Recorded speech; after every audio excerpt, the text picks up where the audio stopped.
يا علي يا عظيم يا غفور يا رحيم يا علي يا عظيم يا غفور يا رحيم أنت الرب العظيم أنت الرب العظيم. اعوذ باللہ من الشیطان الرجیم، بسم اللہ الرحمن الرحیم۔ تمام تعریفیں اس اللہ کے لیے جو تمام جہانوں کا خالق و مالک ہے۔ درود و سلام محمد و آل محمد صلی اللہ علیہ وآلہ وسلم کی ذوات مقدسہ پر جو وجہ تخلیق کائنات ہیں۔ پروگرام انوار رمضان کے ساتھ آپ کا میزبان محمد وسیم خان آپ کی خدمت میں حاضر ہے۔ ناظرین کرام، پروردگار عالم نے آیات و روایات میں اگر ہم مطالعہ کریں تو پروردگار عالم نے آیات میں اور اسی طرح معصومین علیہ السلام نے روایات میں مومنین کے بہت سے اوصاف بیان کیے ہیں۔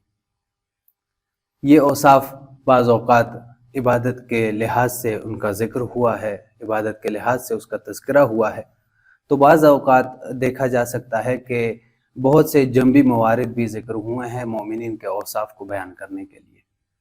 انہی میں سے ایک انفاق فی سبیل اللہ بھی ہے۔ انفاق فی سبیل اللہ کو اگر دیکھا جائے آیات و روایات کے ضمن میں تو متعدد آیات اور بہت سارے روایات اس پر تاکید کرتی ہے اور اس کی اہمیت کو اجاگر کرتی ہیں۔ تو جیسے کہ قرآن میں متعدد آیات وَمِمَّا رَزَقْنَاهُمْ يُنْفِقُونَ اور اس طرح کی دیگر آیات میں اس کا ذکر کیا ہے اور انفاق کی اہمیت کو اجاگر کیا ہے۔ اسی طرح سے روایات میں بھی بہت ساری روایات اس کی اہمیت کو بیان کرتی ہیں۔ لیکن انفاق فی سبیل اللہ، انفاق کے موضوع کو مزید سمجھنے کے لیے آج اسی کو زیر بحث لائیں گے۔ ہمارے ساتھ تشریف فرما ہیں ہمارے نہایت ہی قابل قدر محترم جناب حجت الاسلام والمسلمین مولانا عبدالزہرا مقدسی صاحب۔ مولانا صاحب، نہایت ہی شکر گزار ہوں آپ کا، آپ نے اپنے قیمتی وقت میں سے وقت نکالا اور پروگرام کا حصہ بنے۔ ماشاء اللہ، آپ کو بہت شکریہ، آپ نے ایک موقع دیا کہ ہم سامعین تک رہنا ایک مقدس مہینے میں مقدس پیغامات پہنچا سکیں اور آپ وسیلہ بنیں۔ خداوند متعالی آپ کی توفیقات خیر میں سلامت رہیں۔ انفاق فی سبیل اللہ کا موضوع آج زیر بحث قرار دیا ہے۔ جی، انفاق کی اسلام میں کیا اہمیت بیان ہوئی ہے، اور اگر اس کے اوپر تاکید کی گئی ہے یا اس کی اہمیت بیان ہوئی ہے تو آیا یہ عموم مسلمین کے لیے ہے یا چند افراد سے یا ایک خاص گروہ کے ساتھ مختص؟ ماشاء اللہ، بہت اچھا سوال ہے۔ یعنی خود قرآن کریم میں بہت سارے ایسے موارد ہیں جہاں پر خداوند متعال نے نماز کا تذکرہ فرمایا، ساتھ میں انفاق کا بھی حکم دیا۔ مطلب اگر ہم قرآن کا مطالعہ کریں، یعنی زکوٰۃ ہو تو انفاق ہے، نماز کے ساتھ جہاں بھی آپ تذکرہ دیکھیں گے زکوٰۃ کا تذکرہ ہوگا۔ یہ زکوٰۃ بھی ایک قسم کا انفاق ہے، خمس بھی انفاق ہے، صدقات بھی انفاق ہے۔ تو اب اگر ہم انفاق عمومی کی طرف جائیں تو اس کی دو قسمیں بنا سکتے ہیں، ایک انفاق واجب ہے، ایک انفاق مستحب۔ تو انفاق واجب چونکہ قرآن نے خود زکوٰۃ کے مصارف بتا دیے ہیں، خمس کے مصادیق معین ہیں تو اس پر ہم نہیں جاتے۔ باقی جو انفاق مستحب ہے اس میں کوئی قید نہیں ہے، اختصاص نہیں ہے مومنین کے ساتھ، صحیح، بلکہ انفاق عموم مردم کے لیے ہے، عموم انسانیت کے لیے ہے، عموم مسلمان کے لیے ہے۔ صحیح۔ اور اس کو ہم خود ائمہ تحرین کی سیرت سے سمجھ سکتے ہیں، خود قرآن کی آیات، مثلا خداوند متعال نے ارشاد فرمایا مثل الذین ينفقون اموالهم فی سبیل اللہ کمثل حبۃ انبتت سبع سنابل فی کل سنبلۃ مئۃ حبۃ واللہ یضاعف لمن یشاء۔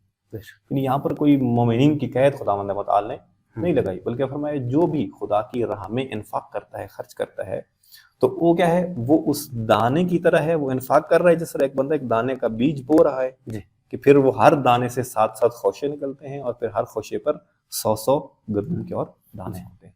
تو فرمایا یعنی اتنی اہمیت کا حامل یہ انفاق ہے کہ اگر انفاق کریں گے تو خداوند متعال آپ کو کئی گنا اس کا اجر عنایت سمجھے گا۔ معصومین کی زندگی میں دیکھتے ہیں کہ انہوں نے بلا استثناء انسانیت کی خدمت کی ہے۔ خود مولا امیر کائنات کی زندگی سے لے کر تو دیکھیں آپ امام عسکری علیہ السلام کی زندگی تک، تو انفاق فی سبیل اللہ جس طرح خود خدا نے قرآن میں آپ نے خود ایک بہترین آیت جو ہے نا وہ تلاوت فرمائی جس میں متقین کی نشانیوں میں سے ہے وَمِمَّا رَزَقْنَاهُمْ يُنْفِقُونَ، ابتداء قرآن میں ہے۔ تو یعنی متقین کی نشانی میں سے ایک یہ ہے کہ وہ کیا کرتے ہیں، راہ خدا میں انفاق کرتے ہیں۔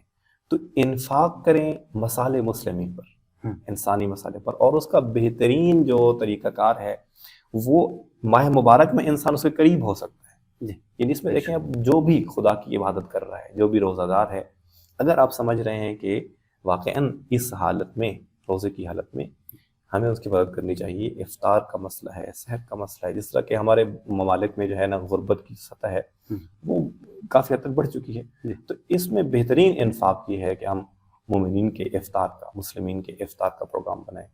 عید آ رہی ہے، ان کے لیے لباس مہیا کریں، جتنا ہو سکے رائے خدا کے لیے. بس صرف یہ ذہن میں رہے کہ جس طرح خود خدا نے کہا ہے لا تبطلوا الصدقات بالمن والاذی، یعنی ہم انفاق کریں، انفاق صرف خدا کے لیے، اس میں کسی پر منت، کسی پر احسان نہیں ہونا چاہیے.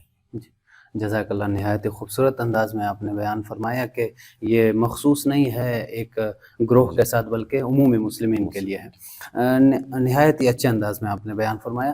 انفاق کا رمضان میں جو ہے کیا اہمیت بیان ہوئی ہے انفاق کی، اور انفاق کا کیا سلیقہ بیان ہوا ہے، کس انداز میں انفاق کیا ہے؟ ماشاءاللہ. مثلا انفاق تو پورے سال میں انسان کر سکتا ہے، جس طرح کہ خود مطلب پہلے سوال میں بیان کیا. انفاق کا مطلب بھی یہی ہے کہ خدا کی راہ میں لوگوں پر خرچ کرنا یا مال کو کم کرنا. اب ماہ مبارک کے سلسلے میں اگر آئیں تو چونکہ جس طرح یہ ماہ رحمت کا مہینہ ہے، برکت کا مہینہ ہے، مغفرت کا مہینہ ہے، تو ہر عمل کا جو معیار ہے اس میں آ کر وہ بڑھ جاتا ہے، اس کی قدر جو ہے، اس کی جزا جو ہے، اس کا ثواب اور اجر جو ہے وہ بڑھ جاتا ہے بہت زیادہ. اس طرح خود پیغمبر اسلام سے وہ جو خطبہ شعبانیہ جو پیغمبر نے رمضان کے حوالے سے شعبان میں خطبہ فرمایا، خود پیغمبر نے تصدقوا علی فقرائکم ومساکین، کہ اس مہینے میں فقراء اور مساکین پر خرچ کرو، انفاق کرو.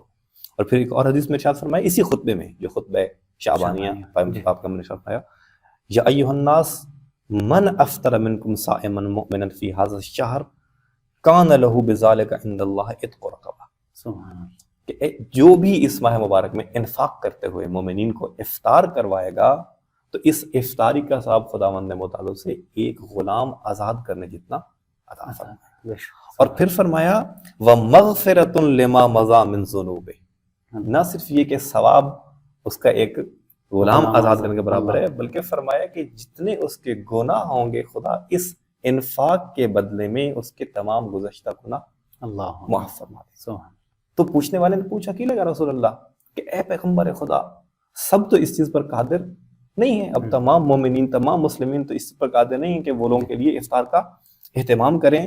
تو پیغمبر خدا نے فرمایا فقال رسول اللہ اتقوا النار ولو بشق تمرۃ، کہ خود کو آگ سے بچاؤ، جہنم سے بچاؤ، بہترین موقع ہے اگرچہ نصف کھجور کے ذریعے ہی افطار نہ کروانا پڑے، افطار کروائیں. یعنی یہ ایک انفاق کی اس مہینے میں پیغمبر خاص فضیلت کی طرف اشارہ فرما اہمیت بیان کہ اس مہینے میں جو آپ کا انفاق ہے اس کا ثواب کئی گنا بڑھ جاتا ہے. نہایت خوبصورت احادیث سے آپ نے ہمارے ناظرین کو آگاہ کیا. یقیناً اس سے بڑھ کر انفاق کی کیا اہمیت ہوگی کہ اگر ایک کھجور کے آدھے حصے سے بھی اگر افطار کروایا جائے تو اس قدر فضیلت بیان ہوئے ہیں. نہایت خوبصورت مطالب سے آگاہ کیا. انفاق کے معاشرے پر مرتب ہونے والے آثار کیا ہیں؟ ماشاءاللہ بہت اچھا سوال ہے، اور میرے خیال میں ضرورت بھی ہے اس دور کی کہ انسان بتایا جائے کہ یہ ایسا انفاق ہے کہ اب مطلب دیکھیں کہ جو ہمارے لوگ یہ سود اور مختلف جو پلانس کا شکار ہو رہے ہیں، یہ اسلام کے اسی فلسفے انفاق سے دوری کا نتیجہ ہے. اگر انفاق ہو تو معاشرے پر جو سب سے پہلا اثر پڑتا ہے وہ یہ پڑتا ہے کہ اقتصادی بہرا-روی کا شکار نہیں ہوتا معاشرہ. اب ہم دیکھتے ہیں کہ ایک بندہ ہے جو امیر سے امیر تر ہوتا جا رہا ہے اور کچھ لوگ ہیں جو غریب سے غریب تر ہوتے جا رہے ہیں. اب انفاق اسلام نے اسی لیے کہا ہے کہ آپ ان لوگوں پر جو صاحب استطاعت ہیں ان پر لازم ہے کہ کمزور لوگوں کو اپنے مال سے دیں، سود نہیں بلکہ ان کی مدد کرنی ہے، راہ خدا میں خدا کے لیے ان کو دینا ہے، جس کا پھر آپ نے خدا سے تقاضا کرنا ہے، ان سے تقاضا نہیں کرنا. تو سب سے پہلے تو معاشرے کا یہ فائدہ ہے کہ اقتصادی حوالے سے جتنے ہم فاصلے کا شکار ہو گئے ہیں یہ اقتصادی فاصلہ کم ہو جائے گا، اقتصادی بے روی کم ہو جائے گی. جو معاشرہ ڈس بیلنس ہے اس کو بیلنس کرنے کے لیے خداوند متعال نے انفاق کا حکم فرمایا. اس کے علاوہ خود معاشرے میں بہت سارے جرائم جو ہیں جن کی اصل بیسک وجہ یہی اقتصادی جو ہے نا وہ کمی بیشی ہوتی ہے. بہت سارے جرائم، یعنی آپ دیکھیں کیا وجہ ہے کہ ہم احادیث میں پڑھتے ہیں کہ جب امام زمان آئیں گے تو یہ تمام کے تمام مسائل اور مشکلات کی ظلم ختم ہو جائے گا، بے شک، اور بالکل امنیت ہوگی. ایک خاتون پتہ نہیں کہاں سے چلے گی، کہاں تک جائے گی، اور اسے کوئی خدشہ نہیں ہوگا. اور لوگ فقراء کو ڈھونڈیں گے تو فقیر مستحق صدقہ لینے والا جی نہیں ملے گا. ملیں گے. تو وہ یہی کوئی امام نے غیب سے یہ نہیں کرنا، یہ خود ہی اسے نظام اسلام کا، اسی انفاق کا اجرا ہے کہ جب تمام کے تمام لوگ مومنین کو اس طرح، خود معروف ہے کہ جب امام ظہور فرمائیں گے تو کیا ہوگا، لوگ اپنی ضرورت کی چیز اپنے بھائی کی جیب سے نکال لیں گے، اور وہ یہ نہیں کہے گا کیوں نکالیں اور کتنے نکالیں. اللہ. یعنی یہ انفاق جب اس درجہ پر پہنچے گا تو پھر معاشرے میں اصل یہ جرائم جو ہے یہ ختم ہو جائیں گے، اور ان کی بہترین مثالیں نہیں حدیث میں ملتی ہیں. یعنی بہت سارے فائدے ہیں، لیکن ظاہر ہے مختصر ٹائم ہوتا ہے تو اس میں جزاک اللہ، نہایت ہی خوبصورت مطالب سے آپ نے آگاہ فرمایا اور انفاق کی اہمیت کو اجاگر کیا. ناظرین کرام، انفاق یقیناً جس فضیلت کا حامل ہے، تو ضرورت ہے اس امر کی کہ معاشرے میں ان قوانین شرعیہ کو لاگو کیا جائے تاکہ معاشرہ عز و بحالی سے نجات پا سکے. ناظرین کرام، آج کے ہمارے پروگرام کا ہمارا وقت ختم ہوا چاہتا ہے. اگلی قسط تک ہمارے ساتھ رہیے گا. اللہ نگہدار.